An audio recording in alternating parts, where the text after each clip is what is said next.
الصلاة والسلام عليك يا رسول الله. الصلاة والسلام عليك يا حبيب الله. الصلاة والسلام عليك يا شافي المذنبين. الصلاة والسلام عليك يا رحمة للعالمين. نحمده ونصلي على رسوله الكريم. أما بعد فأعوذ بالله من الشيطان الرجيم. بسم الله الرحمن الرحيم. সর্বপ্রথম হাজার লক্ষ কোটি কদম চার্জ করছি জাকের বাড়ির সুমহান প্রতিষ্ঠাতা বিশ্বলী হযরত শাহ সুফি খাজা ফরিদপুরি কুদ্দুস রাসূলুল আজিজ কাবলাজান সাহেবের পুত্র পবিত্র কদম মোবারকে কদম চার্জ করছি বিশ্বলী খাজা ফরিদপুরির আধ্যাত্মিক উত্তরাধিকার আলহাজ খাজা মিয়া ভাইজান মুহাদ্দিস সাহেবের পুত্র পবিত্র কদম মোবারকে কদম চার্জ করছি বিশ্বলী খাজা ফরিদপুরির আধ্যাত্মিক উত্তরাধিকার জাকের পার্টির মাননীয় চেয়ারম্যান Recording in আলহাজ খাজা progress. মোস্তফা আহমেদ ফয়সাল মুহাদ্দিস সাহেবের পুত্র পবিত্র কদম মোবারকে একই সাথে কদম চার্জ করছি আমাদের আলহাজ খাজা বড় চাচা জান মুহাদ্দিস সাহেবের পুত্র পবিত্র কদম মোবারকে এবং আমি শ্রদ্ধা নিবেদন করছি খাজা পরিবারের সকল সদস্যবৃন্দের প্রতি। আজকের উপস্থিত জাকের পার্টির মূল দল, জাকের পার্টির সহযোগী সংগঠন সমূহের সর্বস্তরের নেতাকর্মীগণ, জাকের পার্টি ছাত্র ফ্রন্ট, ছাত্রী ফ্রন্ট, জাকের পার্টি যুব ফ্রন্ট, যুব স্বেচ্ছাসেবক ফ্রন্ট, জাকের পার্টি স্বেচ্ছাসেবক ফ্রন্ট, জাকের পার্টি মৎস্যজীবী ফ্রন্ট, জাকের পার্টি হিন্দু ভক্ত ফ্রন্ট, জাকের পার্টি বাস্তুহারা ফ্রন্ট, জাকের পার্টি কৃষক ফ্রন্ট, জাকের পার্টির অন্যতম অত্যন্ত শক্তিশালী ও অত্যন্ত কর্মঠ সহযোগী সংগঠন জাকের পার্টি মহিলা ফ্রন্ট এবং জাকের পার্টির অন্যান্য সকল সহযোগী সংগঠনের অন্তর্ভুক্ত সকল নেতাকর্মীগণ এবং একই সাথে জাকের পার্টির মূল দলের আওতাধীন আমাদের সকল জেলা সভাপতি থেকে আমাদের ইউনিয়ন সভাপতি থেকে আমাদের থানা সভাপতি থেকে আমাদের ওয়ার্ড সভাপতির প্রতি আমার সংগ্রামী সালাম, আমার শুভেচ্ছা এবং আমার অন্তরের অন্তঃস্থল থেকে আমার ভালোবাসা। আসসালামু আলাইকুম ওয়া রাহমাতুল্লাহি ওয়া বারাকাতুহু। আজকে আমাদের একই সাথে প্রায় 25টি ইউনিয়ন এবং পৌরসভা একসাথে আমাদের সংযুক্ত হয়েছে। তো আমি আমি কয়েকটি ইউনিয়নের আমি নাম উল্লেখ করে আমি বলতে চাই। আমি আজকে আমাদের বানারীপাড়া পৌরসভা বরিশাল জেলায়, একই সাথে আমাদের পাঁচবিবি পৌরসভা জয়পুরহাট, তারপরে আমাদের একলাসপুর ইউনিয়ন, আমাদের চাঁদপুর, আমাদের ফেনী পৌরসভার সকলে আজকে উপস্থিত হয়েছেন, আমাদের খলিলনগর ইউনিয়ন, সাতক্ষীরা জেলা এবং আজকে আমাদের জাকের পার্টি হিন্দু ভক্ত ফ্রন্টের আয়োজনে আজকের আগারনগর ইউনিয়ন, ঢাকা দক্ষিণ, আমাদের শিবচর পৌরসভা, মাদারীপুর, আমাদের হাদিরা ইউনিয়ন, গোপালপুর উপজেলা টাঙ্গাইল, আমার সন্ধানপুর ইউনিয়ন, ঘাটাইল উপজেলা, একই সাথে উলিরপুর পৌরসভা কুড়িগ্রাম, আমাদের 61 নম্বর ওয়ার্ড কদমতলী থানা ঢাকা মহানগর দক্ষিণ, বাঙ্গালা ইউনিয়ন সিরাজগঞ্জ জেলা, আরানগর ইউনিয়ন নওগাঁ, বহরা ইউনিয়ন আমাদের হবিগঞ্জ, নাটোর পৌরসভা নাটোর জেলা, গলাচিপা পৌরসভা গলাচিপা উপজেলার পটুয়াখালী জেলা, মৌলভীবাজার পৌরসভা মৌলভীবাজার জেলা, দুর্গাপুর ইউনিয়ন মিঠাপুকুর উপজেলা রংপুর, কুতুবপুর ইউনিয়ন বদরগঞ্জ উপজেলা রংপুর জেলার, রামশেল ইউনিয়ন কোটালীপাড়া উপজেলা গোপালগঞ্জ এবং 22 নম্বর ওয়ার্ড আমাদের সদর থানা কুমিল্লা মহানগর। এবং একই সাথে আমাদের সাথে সংযুক্ত আছেন আরো আমাদের খাগড়াছড়ি পৌরসভার আমাদের জাকের পার্টি নেতা কর্মীগণ, খাগড়াছড়ি পৌরসভার খাগড়াছড়ি আওতাধীন জেলার আওতাধীন খাগড়াছড়ি জেলার আওতাধীন খাগড়াছড়ি পৌরসভা এবং নারায়ণগঞ্জ মহানগর থেকে আমাদের আমি অনেককে ইতিমধ্যে বর্তমানে আমি দেখতে পাচ্ছি। আশা করি আমার বক্তব্য শুনতে পাচ্ছেন। সকলকে আবারও আসসালামু আলাইকুম রহমতুল্লাহ বরকাতুহ। আপনারা সবাই কেমন আছেন? যারা দাঁড়িয়ে আছেন আমি আপনাদের অনুরোধ করব আপনারা আসন গ্রহণ করেন। আমি আমি ক্ষুদ্র পরিসরের মানুষ, আমি দু একটি কথা আপনাদের সামনে দিক নির্দেশনামূলক কয়েকটি প্রস্তাবনা আপনাদের সামনে আমি পেশ করব এবং জাকের পার্টির সাংগঠনিক কাঠামোগত পরিবর্তন, কাঠামোগত উন্নতি আনার জন্য, একদম তৃণমূল পর্যায়ে বিস্তৃত করার জন্য, যাতে আগামী দিনে জাকের পার্টি একটি আদর্শিক, একটি মানবিক, একটি উদীয়মান, একটি সম্ভাবনাময় একটি রাষ্ট্র ব্যবস্থাপনায়, সমাজ ব্যবস্থাপনা যাতে উত্তীর্ণ হতে পারে, তার জন্য যে কাঠামোগত যে পরিবর্তনগুলো প্রয়োজন আমি সেই বিষয়ে আমি আপনাদের সাথে কয়েকটি কথা বলবো, যে এই কারণে আজকে দেশব্যাপী আপনারা জানেন। সর্বপ্রথম কথা হচ্ছে যে আমাদের 42,761টি সেন্টার কমিটি দেশব্যাপী, এটা আমাদের সর্বপ্রথম আমাদের সম্পূর্ণ করতে হবে। আমাদের নির্বাচন ফেব্রুয়ারিতে হোক না ফেব্রুয়ারিতে না হোক, আমরা আগামীকালে আমাদের ত্রয়োদশ জাতীয় সংসদ নির্বাচনের জন্য আমাদের প্রস্তুতি আমরা গ্রহণ করি নাই। আমরা দৃঢ়ভাবে বিশ্বাস করি জাকের পার্টির সুমহান প্রতিষ্ঠাতার যে অসমাপ্ত যে স্বপ্ন রয়েছে, খাজা এনায়েতপুরীর যে অসমাপ্ত নির্দেশ এবং ইমানি বাণী ছিল, এবং একই সাথে হযরত শাহজালাল, হযরত শাহপরানের যে বাংলাদেশে যে স্বপ্ন তিনি দেখেছিলেন, এই বাংলার যে স্বপ্ন তিনারা দেখেছিলেন, একটি আদর্শিক, একটি মানবিক বাংলাদেশ আমরা গড়ে তুলতে চাই। একটি আদর্শিক একটি সমাজ ব্যবস্থা আমরা সত্যিকার অর্থে আমরা নির্মাণ করতে চাই। আপনাদের কাছে আমার আকুল আবেদন, আজকে যারা কষ্ট করে আমাদের ইউনিয়ন সমাবেশকে সফল করার জন্য উপস্থিত হয়েছেন, আমি আবারও আমার অন্তঃস্থল থেকে আপনাদেরকে আমি কৃতজ্ঞতা জ্ঞাপন করছি। আমি সর্বপ্রথম আমার কয়েকটি কথা আমার উল্লেখ করতেই হয়, এবং আপনারা অনেকেই জানেন দেশব্যাপী বাংলাদেশে 1 বছর নয়, 2 বছর নয়, 15 বছর নয়, 20 বছর নয়, 25 বছরও নয়, বিগত 54 বছর ধরে বাংলাদেশের একটি সুনির্দিষ্ট শাসক গোষ্ঠী, আজকে তারা একটি দল করতে পারে, ভবিষ্যতে তারা আরেকটি দল করতে পারে, অতীতে তারা আরেকটি দল করেছে, কিন্তু এই শাসক গোষ্ঠী যারা বাংলাদেশের মানুষের অর্থ আত্মসাৎ করেছে, যারা বাংলাদেশের মানুষের ভবিষ্যৎকে ধ্বংস করেছে, এই দেশদ্রোহী অপশক্তি মুষ্টিমেয় 200 থেকে 300টি পরিবার মাত্র দেশের অর্থ সম্পদ, দেশের গরিব মেহনতি মানুষের অর্থ সম্পদ, দেশের গরিব মেহনতি মানুষের ভবিষ্যৎ, স্বাস্থ্য খাত থেকে শুরু করে, আর্থিক খাত থেকে শুরু করে, ব্যাংকিং খাত থেকে শুরু করে, টেন্ডার বাণিজ্যের মাধ্যমে বাংলাদেশের করদাতার তহবিল থেকে অর্থ আত্মসাৎ করে দেশের মানুষকে সম্পূর্ণভাবে, দেহ ঠিকই রেখেছে কিন্তু কঙ্কাল বাদে এই দেহে আর কোনো মাংস বা চামড়া পর্যন্ত রাখেনি। এটা হচ্ছে বর্তমানে বাংলাদেশের বাস্তবতা। বর্তমান সরকার, অতীতের একাধিক সরকারের কাছে আমরা দৃঢ়ভাবে আমরা আহ্বান করেছি, এই যে যারা অলিগার্ক শ্রেণীর যারা সাথে যারা সম্পৃক্ত, যারা দেশটাকে ধ্বংস করেছে, লুণ্ঠন করেছে, লুটপাট করেছে, হাজারো হত্যার চেয়েও হাজারো হত্যার চেয়েও তাদের এই অর্থনৈতিক সন্ত্রাস, আমি মনে করি দেশের জন্য লক্ষ লক্ষ মানুষের জীবন, এখন বর্তমানে কোটি কোটি মানুষের জীবন তারা নিশ্চিহ্ন করে দিয়েছে, নিষ্ক্রিয় করে দিয়েছে, পঙ্গু করে দিয়েছে। আজকে বাংলাদেশের অর্থনীতি পঙ্গুত্ব বরণ করছে এই 200, 300, 500 পরিবারের কারণে। এদেরকে রাষ্ট্রদ্রোহের মামলায় এবং দেশের অর্থনৈতিক সন্ত্রাসের মামলায় আইন প্রয়োজনে প্রণয়ন করে এদেরকে অবশ্যই বিচারের কাঠগড়ায় দাঁড়ানো করা উচিত। এই কারণে আমি বলছি যে বাংলাদেশে আজকে 18 কোটি মানুষের ভিতরে প্রায় 9 থেকে 10 কোটি মানুষ 3 বেলা ঠিক করে খেতে পারে না। অন্ন, বস্ত্র, বাসস্থান, চিকিৎসা, যে মানুষের যে মৌলিক যে অধিকারগুলো ছিল, মৌলিক যে দাবিগুলো ছিল, এই কুখ্য সাপ কয়েকটি দেশের মানুষের রক্ত চুষে ব্যাংকগুলোকে ফাঁকা করে দিয়েছে। টেন্ডার বাণিজ্যের মাধ্যমে, অবৈধ বাণিজ্যের মাধ্যমে সম্পূর্ণভাবে দেশের মানুষের রক্ত চুষে দেশের অর্থনীতিটাকে সম্পূর্ণভাবে পঙ্গু করে দিয়ে গিয়েছে, শেয়ার বাজারটাকে ধস করে ধ্বংস করে দিয়ে গিয়েছে। এদের সাথে আমরা কোনোদিন আপোষ করি নাই, আমরা ভবিষ্যতে আমরা কোনোদিন করতে পারি না। তো নৈতিকভাবে যে প্রশ্নটি আমি আপনাদের সামনে রাখতে চাচ্ছি, আবারও যদি এই কিছু সংখ্যক মানুষ যদি দেশকে জিম্মি করে, কুক্ষিগত করে, তাদের অর্থনৈতিক স্বার্থ হাসিল করার উদ্দেশ্যে, তাদের রাজনৈতিক স্বার্থ হাসিল করার উদ্দেশ্যে তারা যদি দেশের মানুষকে আবারও ব্যবহার করে দেশের স্বার্থ জলাঞ্জলি দিয়ে দেয়, বিদেশি প্রভুদের কাছে দেশের মান, সম্মান, ইজ্জত যদি আত্মসমর্পণ করতে বাধ্য করে, জাকের পার্টির সর্বস্তরের নেতাকর্মী আপনারা প্রস্তুত থাকবেন।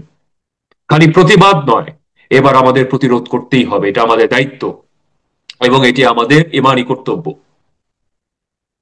তো যারা দেশের মানুষের সাথে অন্যায় করেছে, তারা হয়তো অনেকেই আছে, আপনারাও চিনেন, হয়তো আমিও চিনি। আমি কাউকে কোনো ব্যক্তি নামে ব্যক্তিগতভাবে আমি আক্রমণ করতে আমি বিশ্বাস করি না।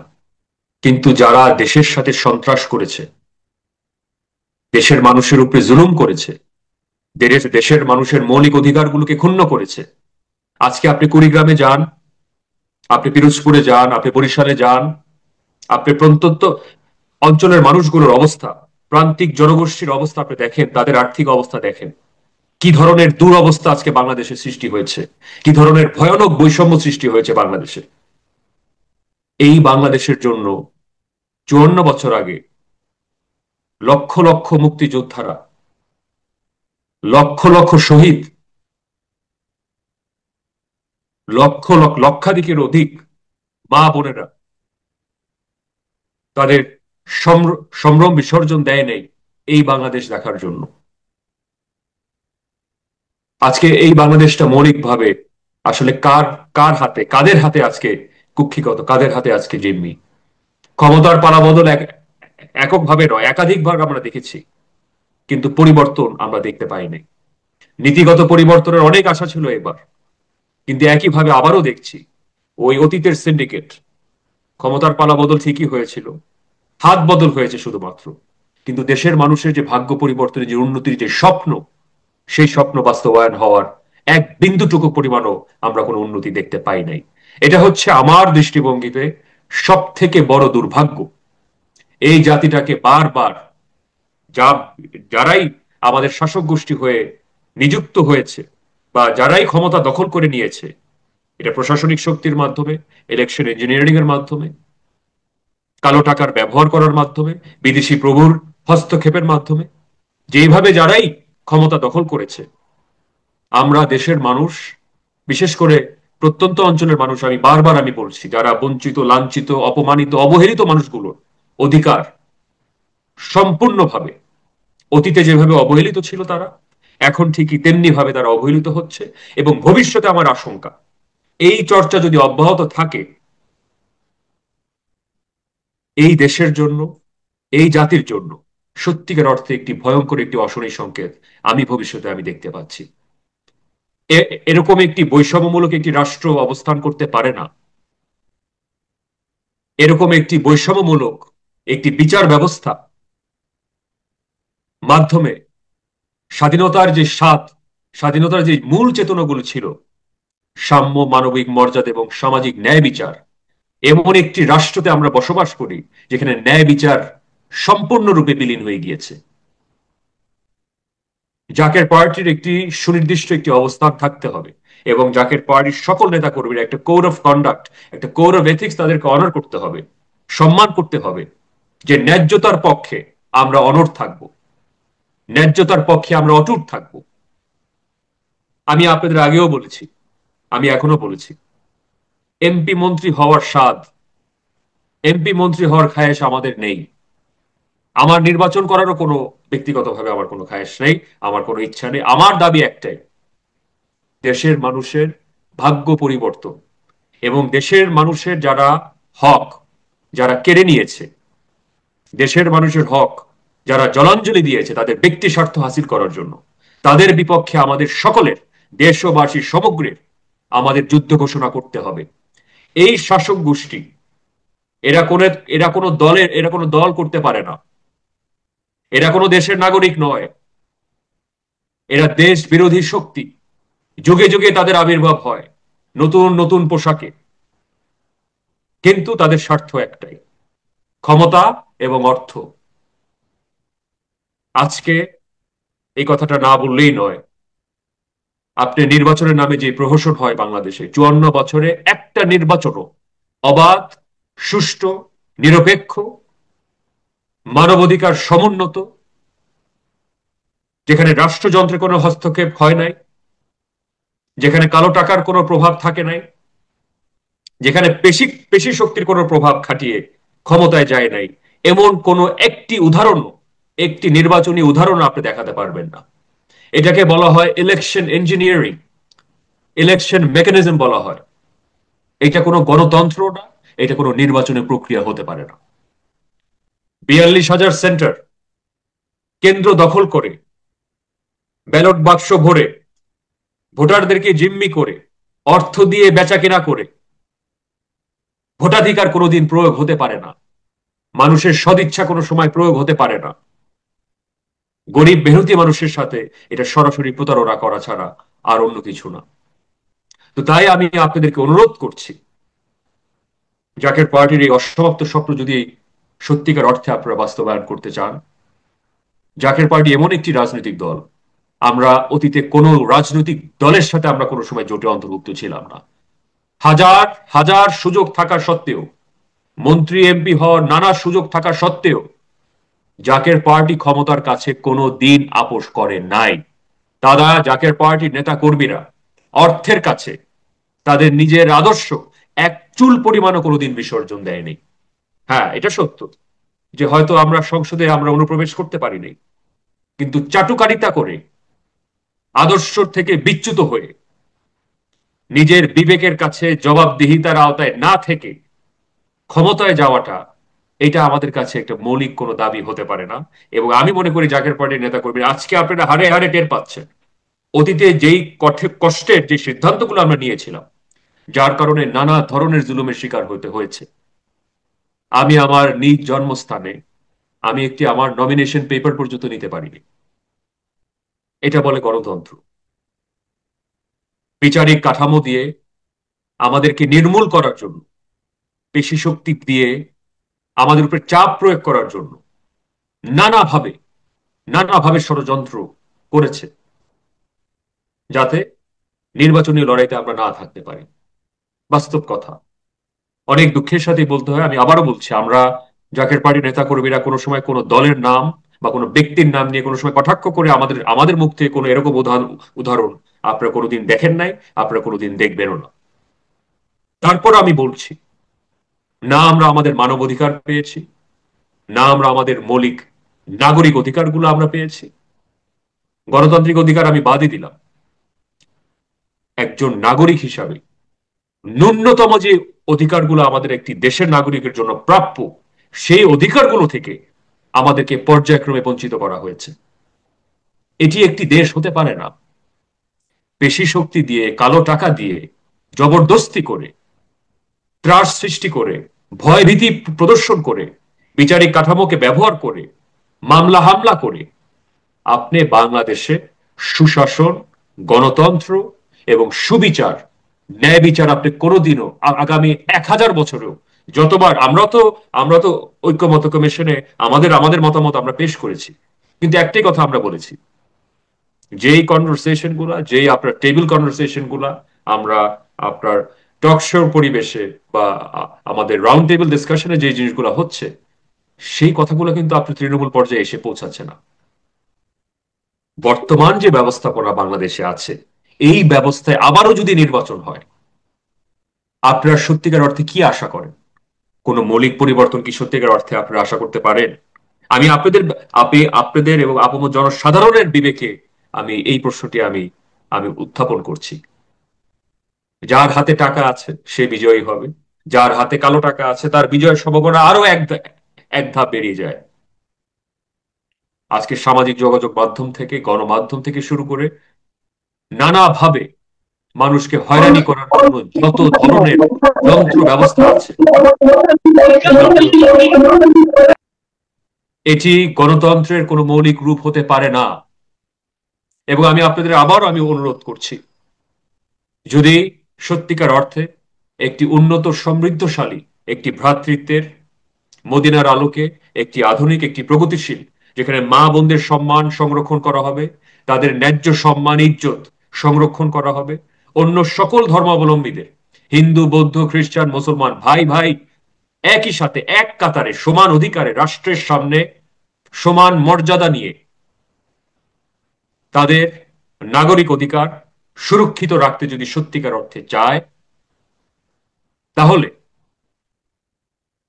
জাকের পার্টির মতো একটি আদর্শিক একটি রাজনৈতিক দল, যারা আদর্শ চর্চা করে, যারা খুন খারাপির সাথে লিপ্ত নয়, যারা মারামারি কাটাকাটির সাথে কোনো সময় লিপ্ত নয়, যারা টেন্ডার বাণিজ্যের সাথে, চাঁদাবাজির সাথে, ব্যাংক আত্মসাতের সাথে কোনো সময় লিপ্ত নয়, এরকম একটি রাজনৈতিক দল দরকার দেশের মানুষের সত্যিকার অর্থে ভাগ্য পরিবর্তনের উন্নতির স্বার্থে। তাই আমি আপনাদেরকে আকুল আবেদন জানাচ্ছি, সময় থাকতে এই দেশটাকে যদি আপনারা মনে করেন বাঁচানো দরকার, আপনাদের প্রতিবেশীদের অবস্থা, প্রত্যন্ত অঞ্চলের মানুষের অবস্থা দেখে যদি মনের ভিতরে একটি একটি নৈতিক একটি জাগরণ সৃষ্টি হয় যে না, আমাদের ইমানি কর্তব্যটি আমাদের বাস্তবায়ন করতে হবে, আমি আমার হাত আমি আপনাদের কাছে আমি বাড়িয়ে দিচ্ছি।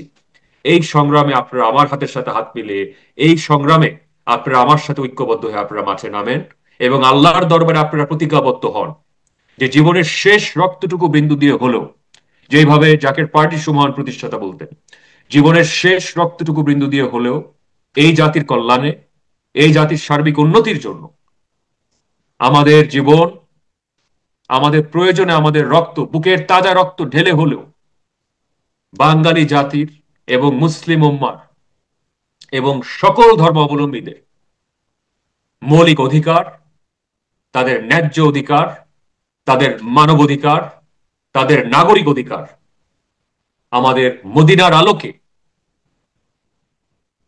সোনার মদিনার যে সংবিধানের আলোকে একটি সমৃদ্ধশালী বাংলাদেশ গড়ার আপনারা শপথ আমার সাথে গ্রহণ করেন।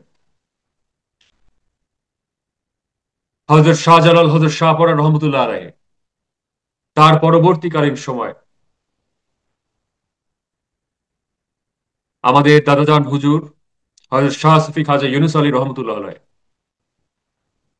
এবং তিনার নির্দেশে ৩৬ বছর আগে জাকের পার্টির মহান প্রতিষ্ঠাতা এই জাকের পার্টিকে প্রতিষ্ঠিত করে দিয়ে গিয়েছিলেন মুসলিম জনতার প্রতিনিধিত্ব করার জন্য।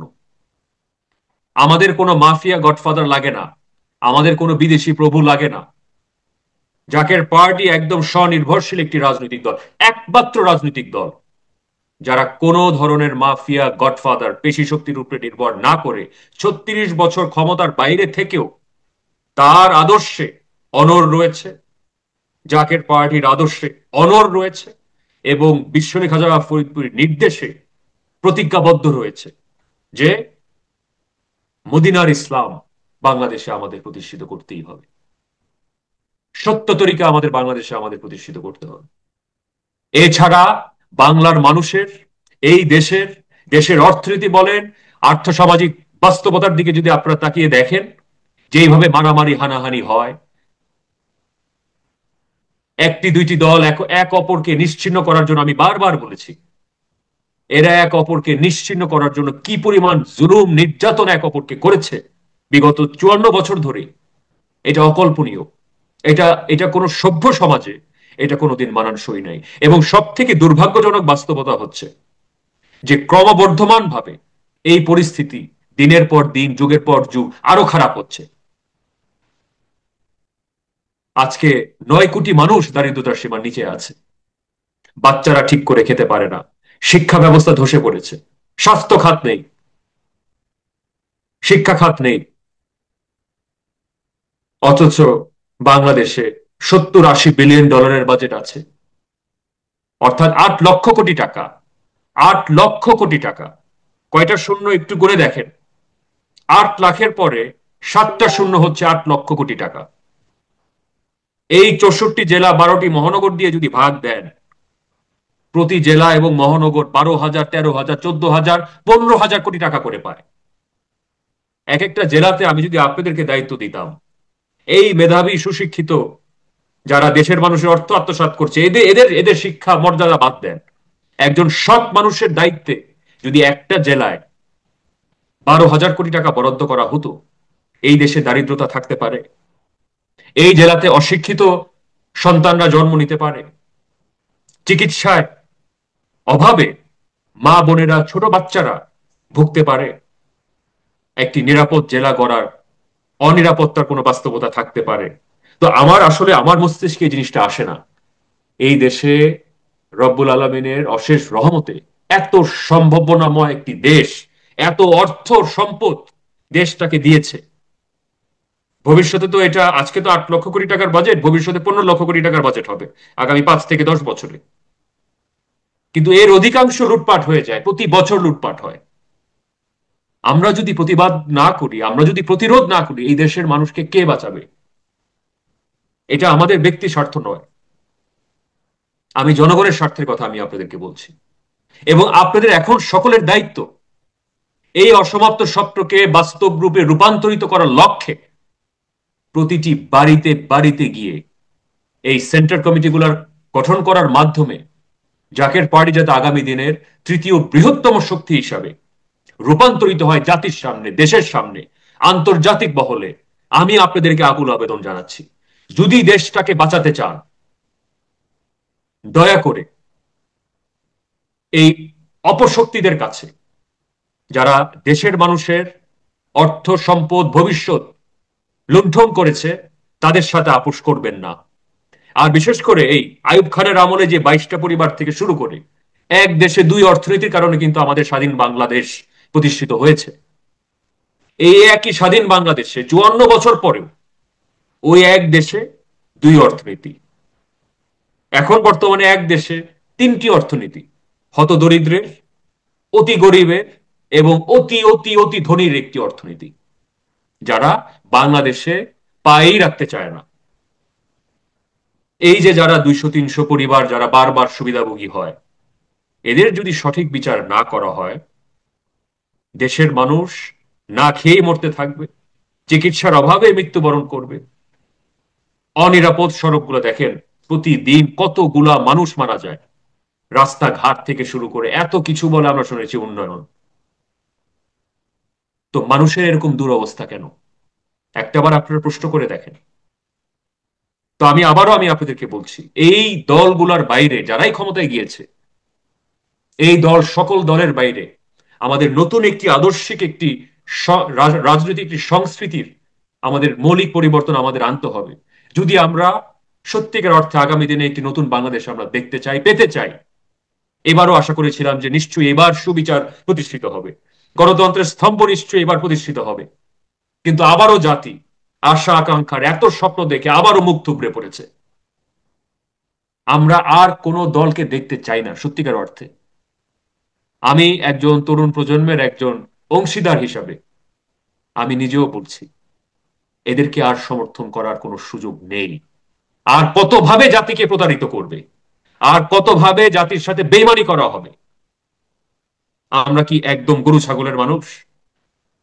শিক্ষার মানদণ্ডে বলেন, দক্ষতার জায়গায় বলেন, সততার জায়গায় বলেন, কোনো অংশে আমরা করি না। হ্যাঁ, আমাদের কোথায় অপর্যাপ্ততা রয়েছে? Election engineering, quote on quote election engineering করতে পারি না, ভোট সেন্টার দখল করতে পারি না, মিথ্যা মামলা দিতে পারি না, চাঁদাবাজি করতে পারি না, টেন্ডারবাজি করতে পারি না, ব্যাংক আত্মসাৎ করতে পারি না।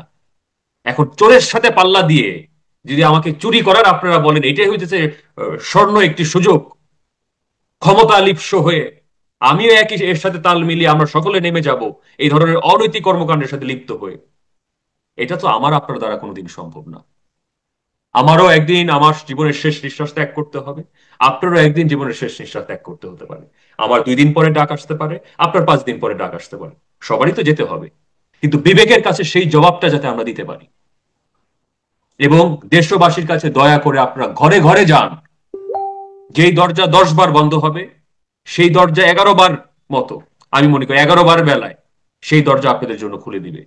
মানুষকে আপনারা জানান, বুঝান, জাকের পার্টি শরীয়ত, হকিকত, মারিফত, তরিকত, সত্য তরিকা যে কি জিনিস সেটা আপনারা উপলব্ধি করার জন্য, সাধারণ জনগণের উপলব্ধি করার জন্য আপনাদেরকে সেই শিক্ষা, সেই দাওয়াত আপনাদের সঠিকভাবে পৌঁছাতে হবে। শরীয়তের বিপরীত পরিপন্থী কোনো বক্তব্য কেউ প্রদান করবেন না, কাউকে কটাক্ষ করে, কাউকে অপমান করে কোনো সময় বক্তব্য প্রদান করবেন না। এটাই আমাদের আদর্শের সাথে ভিন্ন ভিন্ন রাজনৈতিক দলের পার্থক্য, এটাই। এবং সেগুলা আমাদের তুলে ধরতে হবে না, এটা জনগণ এবং জাতি শেষমেশ বিশ্বাস করবে, দেখবে যে কোনটা সত্য এবং কোনটা মিথ্যা। আমি বিশ্বাস করি সত্যের বিজয় অবশ্যম্ভাবী, বিধায় জাকের পার্টির বিজয় অবশ্যম্ভাবী, হযরত শাহজালাল, হযরত শাহপরানের বিজয় অবশ্যম্ভাবী, খাজা এনায়েতপুরীর বিজয় অবশ্যম্ভাবী, বিশ্বলী খাজা ফরিদপুরীর বিজয় অবশ্যম্ভাবী ইনশাআল্লাহ। আমি আমার বক্তব্য শেষ করার আগে আমি আপনাদের এবং আপনাদের পরিবারের সকলের দীর্ঘ হায়াত এবং সুস্বাস্থ্য কামনা করি। আপনাদের দৈনন্দিন জীবনের সকল বালা মুসিবত, সকল কষ্ট দুঃখ থেকে আল্লাহ রাব্বুল আলামিন যাতে আপনাদের হেফাজত করেন, রহমতের চাদর দিয়ে যাতে তিনি ঢেকে রাখেন, আমি সেই দোয়া আমি আল্লাহর দরবারে আমি ভিক্ষা চাই। এবং একই সাথে সেই ইমানি বল যাতে আল্লাহ রাব্বুল আলামিন আমাদের সকলকে দান করেন, যাতে দেশের মানুষের খেদমত ইমানি বল নিয়ে, সততা নিয়ে যাতে আমরা পালন করতে পারি, সেই দোয়া আমি আল্লাহর দরবারে কামনা করে জাকের পার্টির বিজয় ভিক্ষা চেয়ে আমি আবার বক্তব্য এখানেই শেষ করছি। ওয়াখির দাওয়ানা ওয়ানিল রাবিল আলামিন। আসসালামু আলাইকুম ওয়া রাহমাতুল্লাহি ওয়া বারাকাতুহু। জাকের পার্টি জিন্দাবাদ। বিশ্বরী খাজা ফরিদপুরি জিন্দাবাদ। ইনশাআল্লাহ ইনশাআল্লাহ নিকট ভবিষ্যতে এখন যেভাবে আমরা কাজ করছি একদম শিকড়ে শিকড়ে এই গতি যদি আমরা ধরে রাখতে পারি, আমার বিশ্বাস 1 বছর নয়, 2 বছর নয়, 3 বছর নয়, একদিন না একদিন নিকট ভবিষ্যতে জাকের পার্টি বাংলাদেশের মানুষের একটি বিকল্প, একটি রাষ্ট্র ব্যবস্থাপনার একটি দল হিসাবে দেশবাসী চিহ্নিত করবে ইনশাআল্লাহ। সবার থেকে আমার সালাম নিয়ে আমি বিদায় নিয়ে আমি আপনাদেরকে আবারও আমি আহ্বান করছি, সেন্টার কমিটিগুলো আপনারা বাস্তবায়ন করেন। এই সেন্টার কমিটিগুলো যদি করতে পারে, আমার বিশ্বাস জাকের পার্টি নিকট ভবিষ্যতেই ক্ষমতার রাজনীতি আনুষ্ঠানিকভাবে জাতীয়ভাবে ইনশাল্লাহ করতে পারবে। সকলের উদ্দেশ্যে আমার ভালোবাসা, আমার সালাম। নিকট ভবিষ্যতে ইনশাল্লাহ সরজমিনে আপনাদের স্ব ইউনিয়নে ইনশাল্লাহ আমি উপস্থিত হওয়ার চেষ্টা করব। সবাইকে সালাম, সবাইকে আমার শুভেচ্ছা। আসসালামু আলাইকুম ওয়া রাহমাতুল্লাহি ওয়া বারাকাতুহু।